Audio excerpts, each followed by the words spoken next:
Siz kiminle uğraştığınızı bilmiyorsunuz.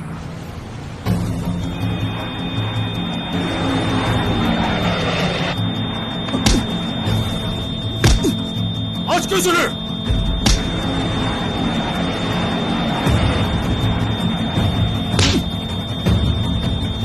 Gel!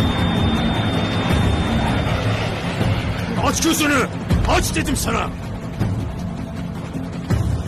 Şimdi konuş. Kimin köpeğisin sen? Söyle! Dönünce, İstanbul'a dönünce öğrenirsin. Tabii İstanbul hala yerindeyse.